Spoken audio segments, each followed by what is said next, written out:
Thank you, Chad. Okay. Hello. Welcome. This is week. What week is this, Megan? 5, 6? 3. We'll Okay. start week 6. Oh, I don't think so. I don't know. It 5. is week 5.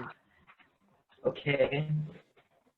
So today's meeting is about mental health awareness and self-care for mental health. So first off, how would you guys describe mental health? It's something everybody has, so you should care I was about gonna it. say my mental health or mental health in general. So mental health is what you think your mental state is. Yes. Okay, mental health is a collective of different factors such as your economic, Like trigger anyone, does it? social, your mental, The people that your live here? physical. This is my stepbrother. Sorry, there's kids Fabian, out here. continue. Yeah, you just. Okay, sorry. So mental health is a collection of all sorts of different things, like I said, your social, your economical, your mental, your physical, and your emotional well-being. So I'm pretty sure, I know I am, but there's a lot of times where you can struggle with maintaining a good mental health, such as you get stressed out, you get overwhelmed, you get depressed, you get angry for no reason, you're very irritable, or you don't want to be interacting with nobody, and it is completely understandable. But there are ways you can help cope with mental health, and then there are, okay, so we know what mental health is. So can anyone list any sort of mental health illnesses or disorders? Chat. Anxiety. Okay. Depression, Stacey? bipolar, ADHD, I don't know, lots. I don't know if you want me to Megan, just you need to raise your hand. I was raising my hand. Raise your Rude. hand, Megan. Leb, I'm the kid in class that doesn't raise their hand. Sorry, I'm getting off topic. Okay. JC? Megan said mine, so rip to me, I guess. Say it again, you're Okay. valid. Arlo? You've got a lot of different ones. Sorry, my mic was on the opposite side. Depression, anxiety have already been said. There's some lesser known ones like DID, PTSD is technically mental health, bipolar disorder, borderline personality disorder, etc., etc. Okay. So, as you guys listed, I'm raising my a hand. few are anxiety. Okay, JC. Dysmorphia. That's the one thing I could think of right now. Body Okay, dysmorphia. I'm done. Okay, so there's quite a few. There's such as like JC said, body dysmorphia. There is anorexia, bulimia, and purging, which are going to be discussed later. There's also ADHD. There's anxiety. There's depression. There's Chad. schizophrenia. Schizophrenia is one.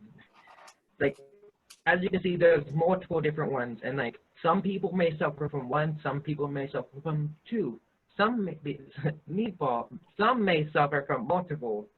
Like, I can tell right now, at least all of you are suffering from at least one mental disorder or illness. I know I am, but Ooh, I feel like I've been called out. like, let's see, JC, can you give me one mental disorder or illness you believe you have or you were medically diagnosed with? At the age of 12, I have been diagnosed with anxiety and depression. Okay. Anybody else? Arlo? I've not been officially diagnosed with anything, but I'm pretty sure I have depression. I feel like I might have anxiety, possibly some sort of ADHD or ADD, something along the lines of that. Okay. Okay, Chad? Earlier this year was anxiety, and then I don't know if it technically counts, but I kind of have anger issues when it comes to certain topics. It does count. Okay. Megan? Well, let's see. I don't really do self-diagnoses, but probably anxiety, and I also have discussed like a paranoia problem with multiple therapists. So like Yeah. Me Okay, too, Paige, what about you? same. I haven't gotten like it officially tested or anything, but I'm pretty sure I have some form of ADHD. I Yeah, haven't been I'm right there tested with you. with Okay, Betsy? either, but I show all the signs for anxiety and PTSD. Okay. So me personally, I'm suffering from, I guess you can say, quite a bit. Because for one, I have ADHD. I have stage 1 bipolar. I have depression. That's anxiety? I think that's anxiety. No, I have anxiety. I have body dysmorphia for one, another one. I also have, what was it? I don't know. But yeah, that's pretty much it. So it's, so I know the struggle. It's hard to like cope with it and deal with it, and it may sometimes only affect you outside of anger issues. But let's not get to that. So it's hard to cope with it and it's hard to deal with it, but sometimes you have to like find ways to do it, and it may not always affect you every day, every single moment of your life. Like I know for me personally, like I have different days where I have real bad anxiety, and then the next day I have real bad mood swings. It can be constantly changing. You can feel different ways every single day, and it can affect you in multiple different ways. It could cause your grades to drop. It could cause you to be socially distant from people. It can cause you to like think or want to cause physical harm to yourself or others around you.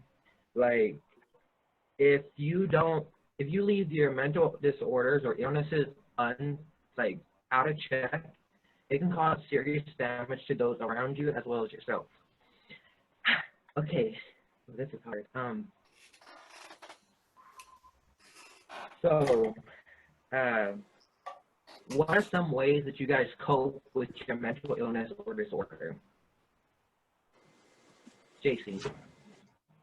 I have a real bad shopping problem. Like, it's super bad. But that's how I've been coping. And dark, like, humor. Humor is another way that I cope with it. Like, sometimes it's really bad. Like, oop, almost died. Like, literally yesterday, coming home from work. Like, oh, almost hit an elk. Yeah, I was scared as hell, but I coped with humor. Okay, Arlo? I'm not known for the healthiest of coping disorder or coping mechanisms, but I guess my best one would be expressing my emotions through music. Like if I'm feeling a certain way, I'll play a song that feels that certain way so that I can kind of get that specific emotion out. Right. Okay, Megan? Something that has helped me a lot through the years is I keep like a journal about like what's going on through the day, how I'm feeling and stuff. And another way you could do that if you're not much of a writer is you could communicate with like friends and family and like maybe a therapist if you're down with that. It really helps to talk things out with people. Okay, Chad? I don't have the healthiest way. It's kind of self-destructive in a sense, but when I get really, really mad, like uncontrollably mad, my anxiety kicks in, and then I start doing shit that I shouldn't be doing.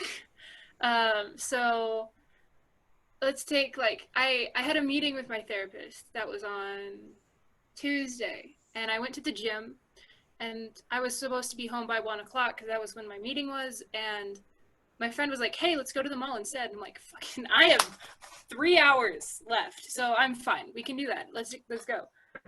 But like while we're checking out at H&M, we're there, it's like standing in line for like 15 minutes, and slowly like my anxiety is kicking in, like I'm gonna be late, fam. Like I'm gonna be late.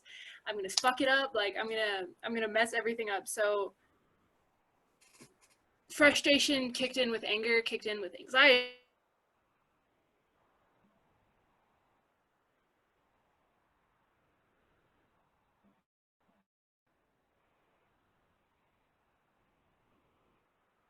I think you froze.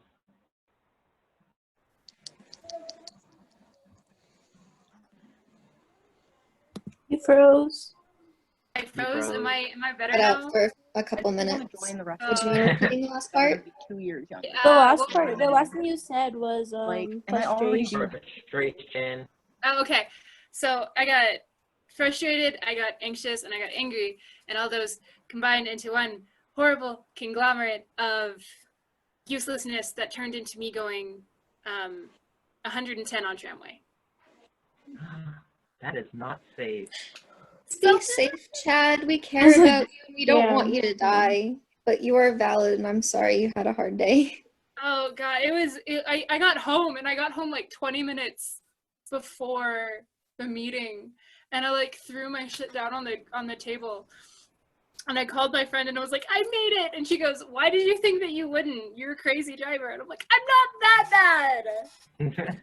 God. Giving you a virtual.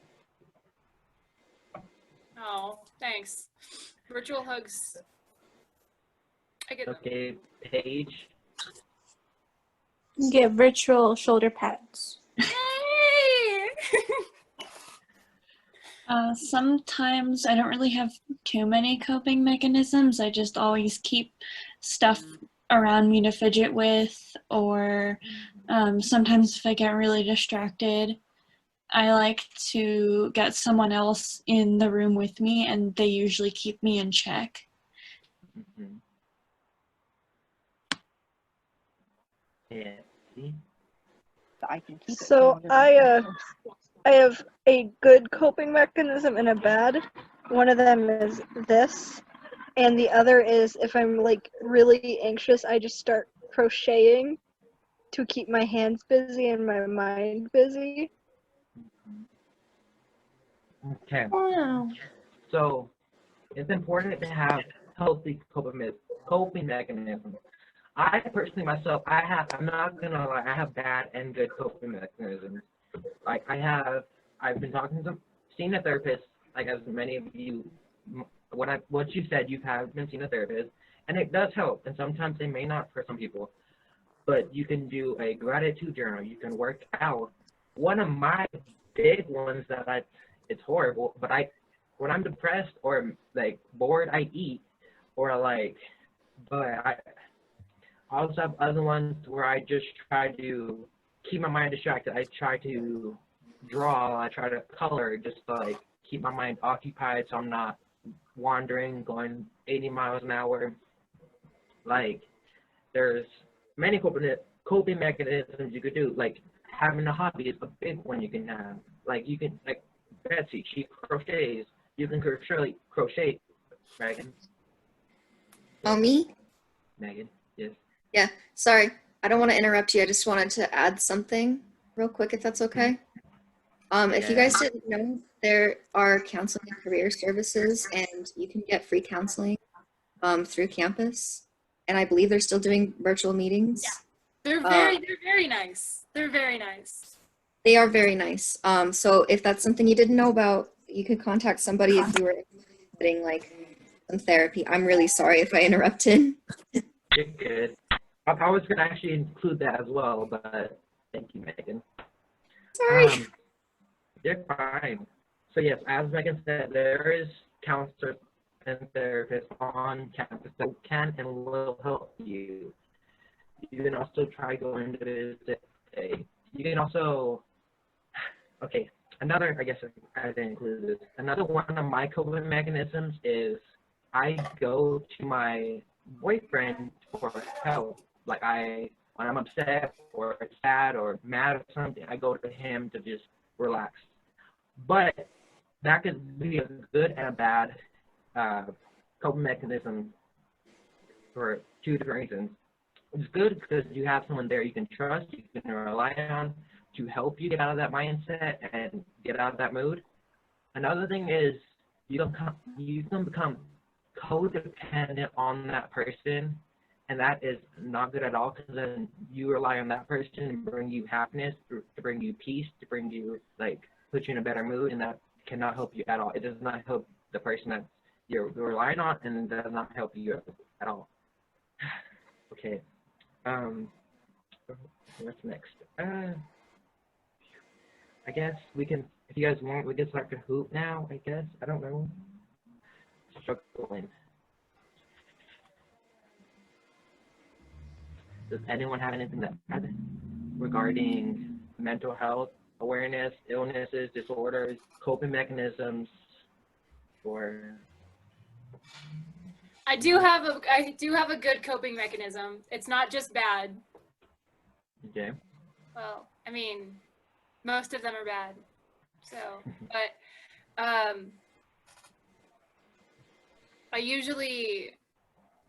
I have these really tiny kits that make miniatures. Like it's a miniature building basically, and just making those and knowing that I can control something so tiny when I'm so annoyingly gigantic is great. Like it's a good feeling. So yeah, that's fun. Yeah, Arlo. Something I do, which can be both considered a bad and a good one. Whenever I get in a really big rut and I just feel like I need something to change, I will change my hair. And that's can be good and bad. I tend to do it excessively, which makes it kind of bad. Where anytime I start just feeling like I'm in a rut, you'll never know what my hair is gonna be. Right. And I think that's kind of a thing with any coping mechanism. They can be pretty good, but then if they become excessive, they can kind of become bad. Correct. Okay.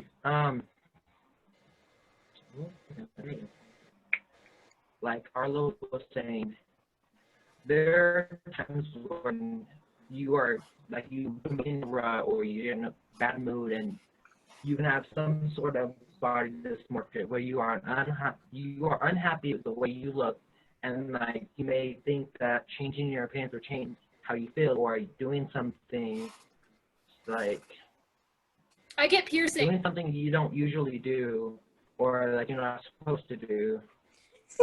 Piercings, yes. So okay, what was I saying? It can, although those do help, it can be seen as not too healthy sometimes because you are just masking your problems. You are not dealing with them head on. If you continue, like Arlo, if Arlo's feeling bad and like, so he decides to change his hair, good. He feels better for that moment, but the same things might happen in the future where he feels in a rut again. So he's going to do it again and again. And that's the problem with that's the issue with some of these more unhealthy coping mechanisms is all you do is hiding that feeling or that mood for that moment of time until you feel like it again, whether in a week, in a day, in a month, or in a year. It circulates back and it comes back to the main cause, and it can cause very harmful damages to your body, to yourself, and if you don't get proper help for dealing with these disorders and illnesses, it can lead to them worsening, or you developing new ones, or you doing stuff you shouldn't be doing. Like, does that make sense? Does that make sense? I think that's okay. So yeah, I'm off my soapbox now. So, anyone have anything to say or no? I can kind of add on to what you were just saying, just like as a summarization of it. Coping mechanisms are good until they become a dependency. Yes. which is basically an addiction without the added chemicals in it. Your body starts acting like you're addicted to it, and you just start craving it because maybe when you did it the first few times, it did cause that dopamine, the serotonin, whatever.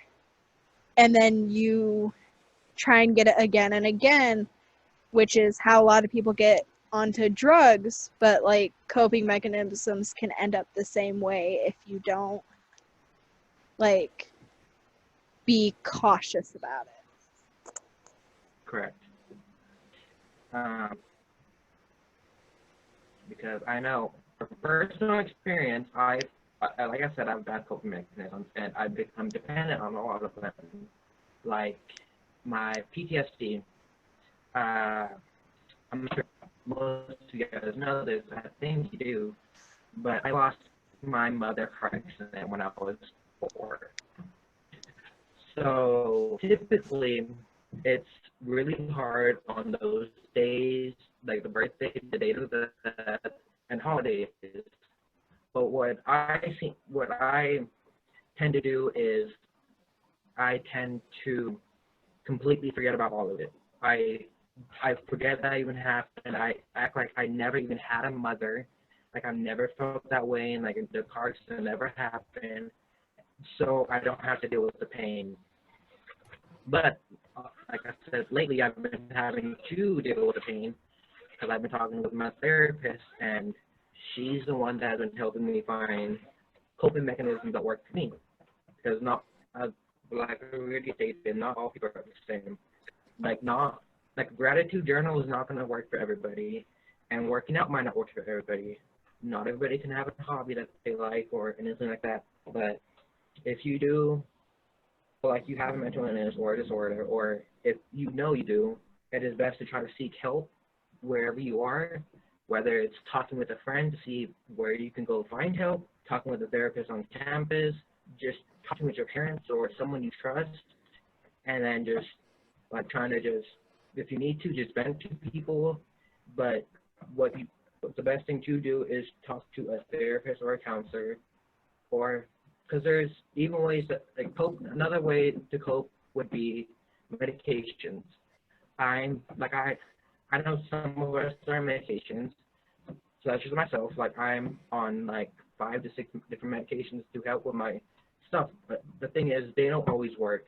They help suppress some of them, but it does not completely stop it. So it's not always best to quickly just run off to prescription drugs and then just rely on those to make you feel good, because they don't always work. You need to have a good mindset. You need to like try to be working on it as well as taking your medication, staying on top of it. But you don't need to become completely reliant and dependent on your medications, because they could cause, like we said, addiction or bad health problems or other things like that. So I think if you guys are ready, we can play Kahoot. I chose a couple different Kahoots. I didn't have to make some, but I did have. Okay, now how do I do this? Before we do a Kahoot or anything, can I talk about therapy real quick?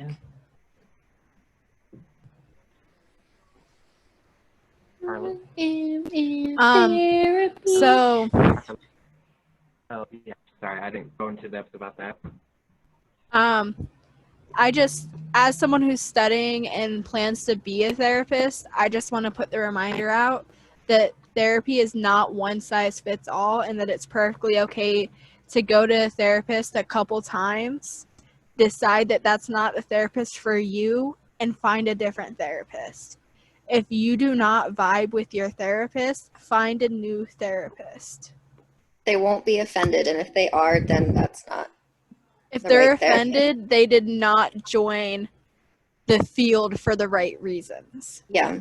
Welcome, Jonathan. Hello, Jonathan.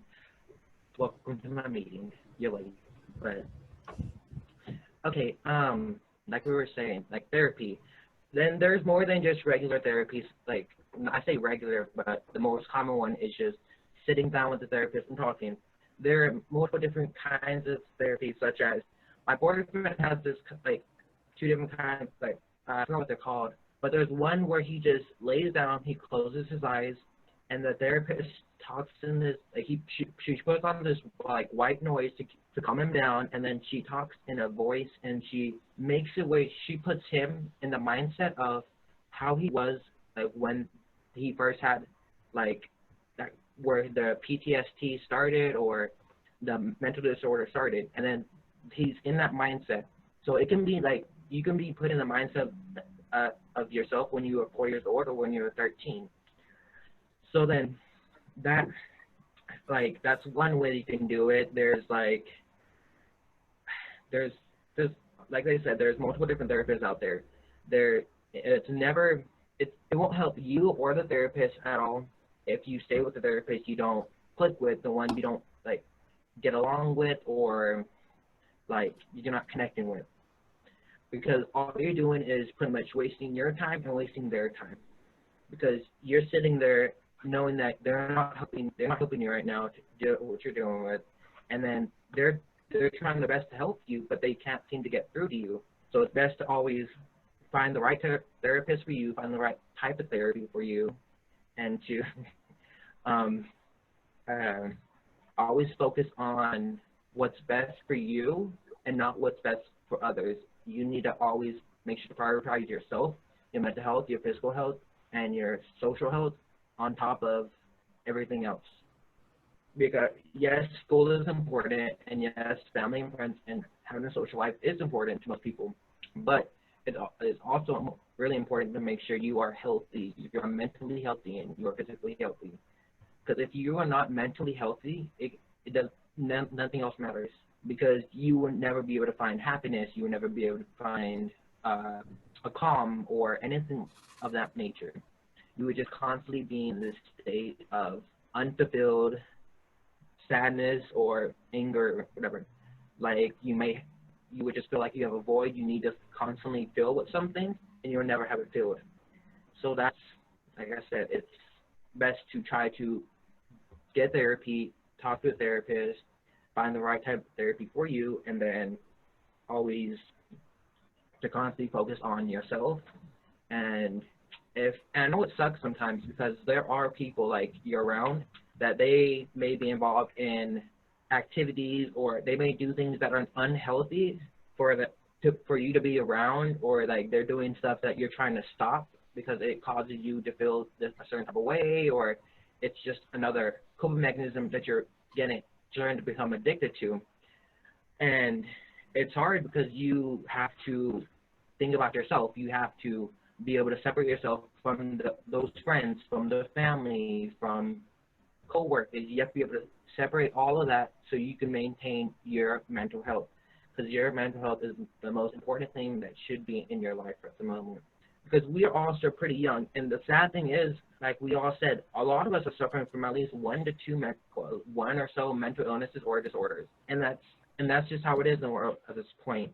Like back in the day, there was a few people that may have suffered from mental illnesses and disorders, but now it's very common for young teenagers and children to suffer from these different disorders and illnesses, because nowadays it's not seen as